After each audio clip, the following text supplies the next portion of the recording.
Bwana Yesu asifiwe sana rafiki yangu. Karibu tena tupate kusoma neno la Mungu kutoka katika kitabu cha Timotheo wa kwanza sura ya kwanza mstari wa kwanza hadi wa 20. Neno la Mungu nasema, Paulo mtume wa Kristo Yesu kwa amri ya Mungu Mwokozi wetu na Kristo Yesu daraja letu. Kwa Timotheo mwanangu hasa katika imani. Neema na iwe kwako na rehema na amani zitokazo kwa Mungu Baba na kwa Kristo Yesu Bwana wetu. Mstari wa 3.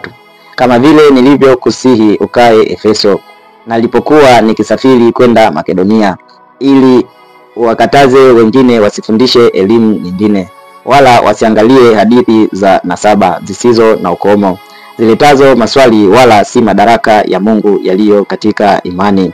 Basi ufanye hivyo. Walakini mwisho wa agizo hilo ni upendo utokao katika moyo safi na dhamiri njema na imani isiyo na unafiki. Wengine wakiyakosa hayo wamegeukia maneno ya ubatili, wapenda kuwa walimu wa sheria, ingawa hawayafahamu wasemayo wala mambo yale wayanenayo kwa uthabiti. Lakini twajua ya kuwa sheria ni njema kama mtu akiitumia kwa njia iliyo halali, akilifahamu neno hili ya kuwa sheria haimuhusu mtu wa haki, bali waasi na wasio wataratibu na makafiri na wenye dhambi na wanajisi na wasiomcha Mungu na wapigao baba zao na wapigao mama zao na wauaji na wazinifu na wafiraji na waibao watu na waongo, nao waapao kwa uongo.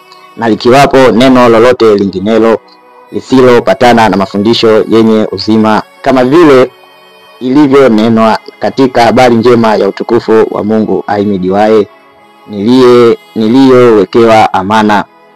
Nami namshukuru Kristo Yesu Bwana wetu, aliyenitia nguvu, kwa sababu aliniona kuwa mwaminifu, akaniweka katika utumishi wake.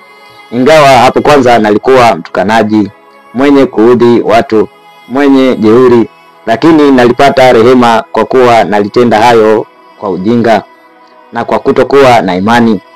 Na neema ya Bwana wetu ilizidi sana, pamoja na imani na pendo lililo katika Kristo Yesu.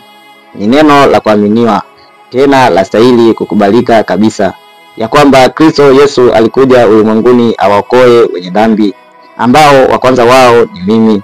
Lakini kwa ajili hii nalipata rehema, ili katika mimi wa kwanza Yesu Kristo audhihirishe uvumilivu wake wote, niwe kielelezo kwa wale watakao muamini baadaye, wapate uzima wa milele.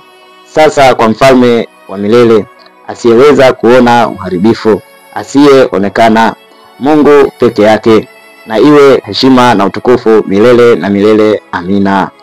Mwanangu Timotheo, na kukabidhi agizo hilo liwe akiba kwa ajili ya maneno ya unabii yaliyotangulia juu yako, ili katika hayo uvipige vile vita vizuri, uwe mwenye imani na dhamiri njema, ambayo wengine wamesukumia mbali wakaangamia kwa habari ya imani. Katika hao wamo Himenayo na Iskanda, ambao nimempa shetani watu hao, ili awafundishe wasimtukane Mungu. Amen. Amen.